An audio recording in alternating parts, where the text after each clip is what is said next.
For these dainty rings, I'm gonna be using 24 centimeters of 20 gauge bare brass wire to start with. I'm wrapping it around a cuticle stick right in the middle of the wire and then twisting it.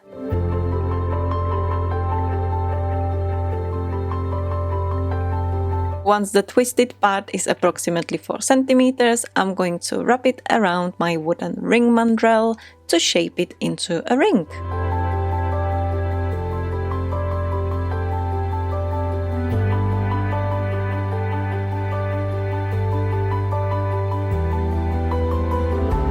Then I cut in the middle of this loop, slightly bending the long wires out of the way and then gently straightening the two short ends.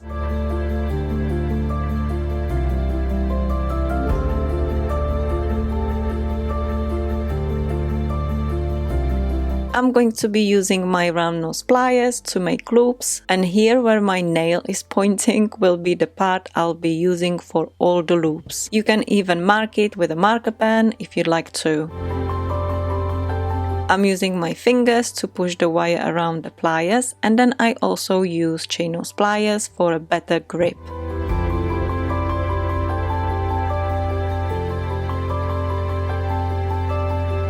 Next I need to make the loop on the other side, and so I push the pliers through the first loop and repeat the process.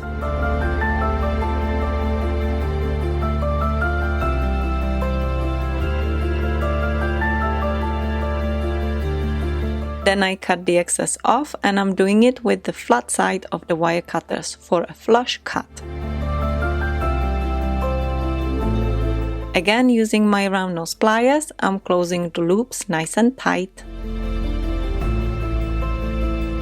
One of the loops is slightly bigger than the other one, and so I'm cutting a tiny bit off. Then I'm repeating the process on the other side.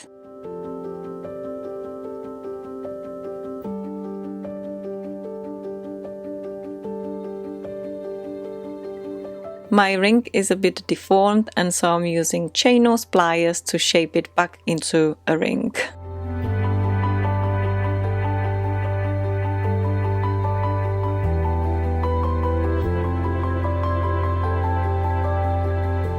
Next I'm taking 18 centimeters of 26 gauge wire and choosing a bead. I have all these beautiful tiny gemstone beads, and I was going to use this blue one, but then I ended up trying something different. So I have this gorgeous crystal chain, and I'm gonna be using one of the little crystals in setting. Basically need to cut the link really close to the setting, and the same on the other side of the setting. Then drop your crystal on a table a few times until both pieces of the link come out. I have my setting in the center of the thin wire, and I'm placing it right in the middle, and the wires go through in between the loops. Now I need to sew the setting in place. So I'm taking the end of the wire and pushing it through both loops to start with and making it nice and tight.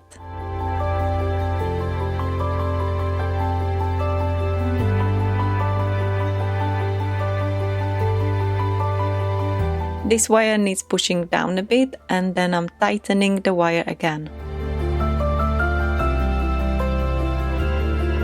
I'm then taking the end of the wire again, creating a little hook on the end and feeding it through the middle of the loops and then out.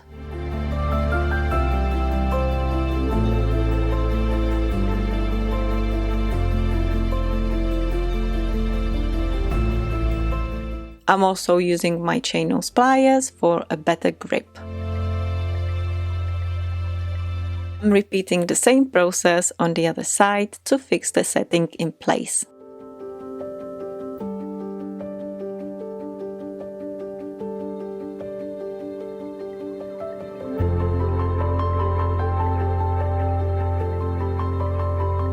Again, making a little hook and feeding the wire in between the loops and then out.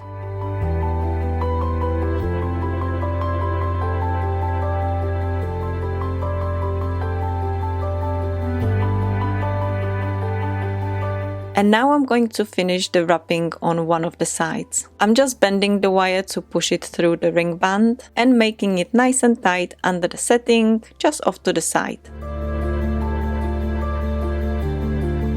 then pushing the wire through both loops.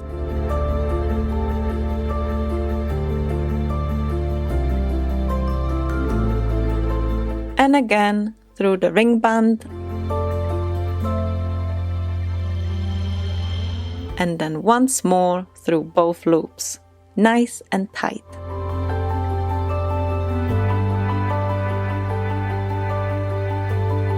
Then repeating on the other side.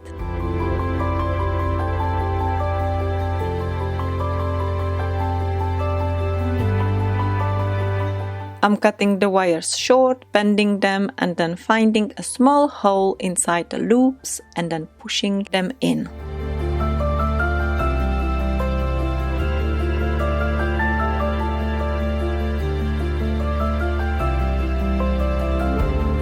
And here I'm just pointing at the ends with my pliers. I hope you can see what they look like.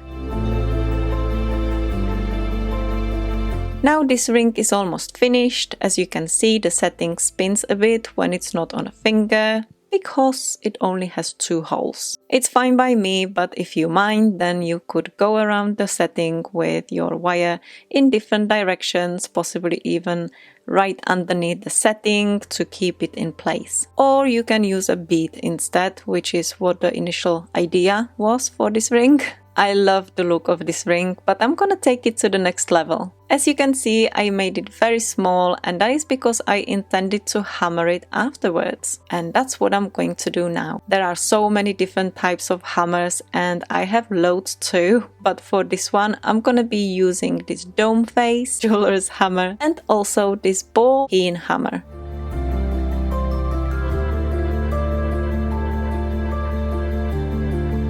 I'm using the dome face first and texturing the ring band. It's nice and smooth, so it will not scratch the metal.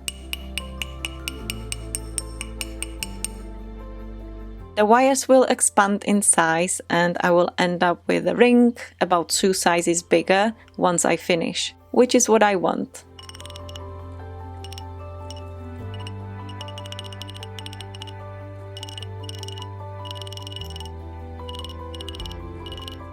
Next, I'm going in with a small ball hammer when it gets too close to the loops, since I want to be more precise and not hammer the loops or my setting by accident. All done. The loops on one side have moved slightly and I'm just fixing them back in place.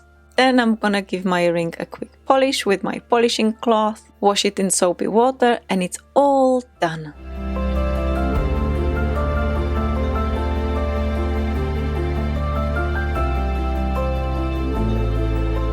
I've noticed the wires were a bit too low, and so I pushed them up a bit with my chain nose pliers. And now it's finished. And what a gorgeous ring it is. I'll show you a few more rings I made using the same or similar technique in a minute. For now, let's enjoy the look of this little beauty.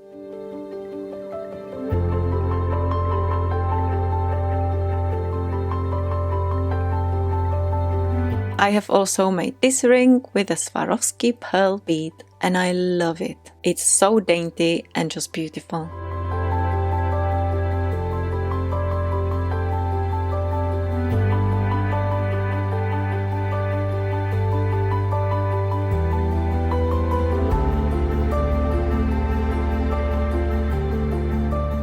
And this one has been made with the tiny gemstone beads I showed you at the beginning. I used 3 of them, but once I had them fitted on, I've noticed one of them was a bit uneven. I guess I will need to pay more attention to details in my future projects.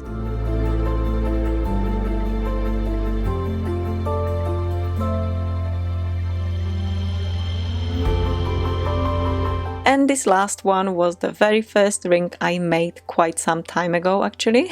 You can see this gemstone bead sits more on the top of the loops rather than in between them. And I have rubbed the ring around in a slightly different way as well. This will make the ring more secure but also more robust and less aesthetically pleasing in my opinion. So I prefer the other way of wrapping the wire. It's also a bit higher than the other rings, so less practical, but I wanted to show you anyway. I wonder if you have a favorite. I think mine is the one with the pearl.